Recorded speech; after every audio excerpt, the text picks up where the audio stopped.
Hey everybody, I'm back with another Ankh Guardian. This is the last of the Guardians from the Kickstarter, the Guardians expansion, and the core game. And this is Wadjet, who's primed with a gray primer. Now we're starting off with our beautiful snake scales. We're going to be putting a mid-brown tone on this, because this mid-brown tone has a reddish tone, I find, to it a little bit when it dries. And her snaky scales were pretty much exactly like they're going to show up once they're dry. A little bit of gray underneath some reddish scales.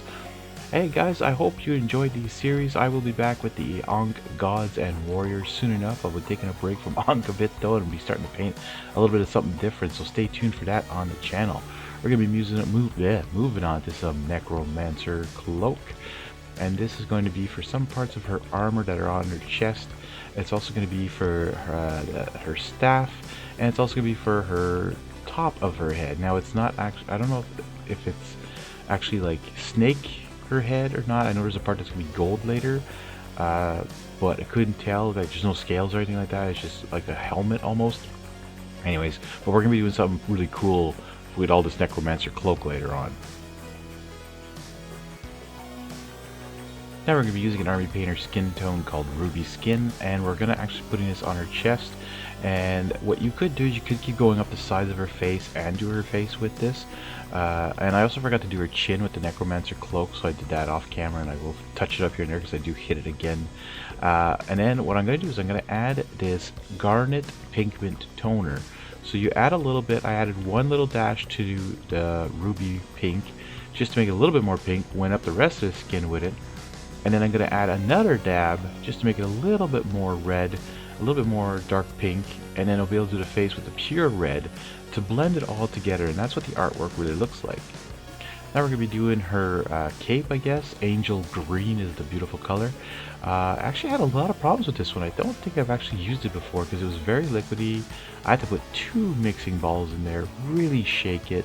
Just the pigment was coming out, and it was really tough, like or not the pigment, but the medium, I guess you could say. I'm sorry, because there was no color at first. It was just like pale. Anyways, I got it working finally. So you're gonna do this all over her robes or whatever, as well as where the jewelry is. So because that's gonna be gold later, but the green is underneath, like an undertone of green. Anyways, you'll see that. We're gonna skip forward a bit in this part here.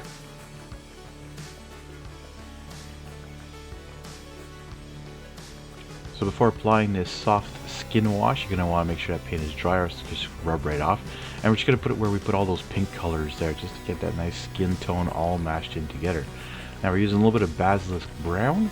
This is going to be for that item above her head, or I don't even know what to call that thing. And it's to give like a fake gold look to it. And as you can see, it's very shiny too, which is kind of weird. I don't understand why that paint is glossy. Anyways, we're using a little bit of military shader now on everything that was green. Because military shader has a hint of green and a little bit, I find it's a bit darker than the green tone. It actually works a bit better than green tone. Green tone if you want to make stuff green. This military shader has green but like a hint of black to it. So it gets into the recesses really nice.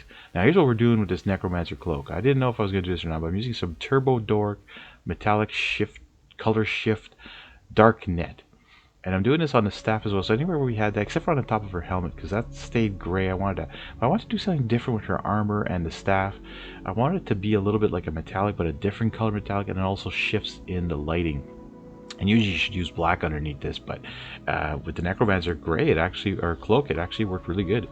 Now we're doing again the longest part on almost all these miniatures, which is the gold parts. I'm using some greedy gold. Again, I don't know why I keep using this greedy gold, or is it bright gold? I don't even know. Bright gold, sorry. I don't know why I'm using bright gold all the time, because it's so liquidy, and even if you shake it a lot, and when it shines, if you don't have the camera angle, you'll see this at the end, or you saw at the beginning, where it's like you only see the gold in certain ways of the light. So is that cool? Is it good? Is it not? Anyways, so you gotta put this on all the jewelry. There's some on the top of her head. I do the rim of that head thing.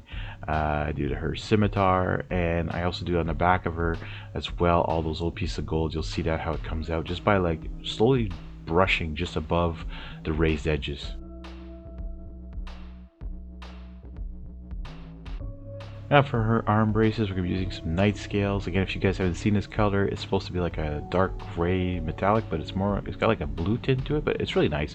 If you want to do like a very dark armor or a very dark metallic, this is great for that.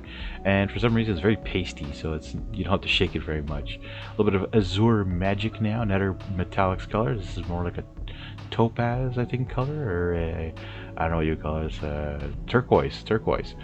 And so I'm using a bit of the jewelry, the bottom of her staff, and the top of her staff. So like that symbol up there. So I couldn't see this in the artwork, and I didn't know what it was. I didn't know if it was the same color as the rest of the stuff. But I said, you know what, let's go a little bit different. All right, using a little bit of soft brown now, just on the top of her helmet and on the headpiece thing there. And Wadjet will be all painted, ready for the table. So that's it, folks. She is the last Guardian painted from this series. I hope you enjoy. Hit that like button, hit that subscribe button if you're new to the channel, and we'll catch you all in the next one.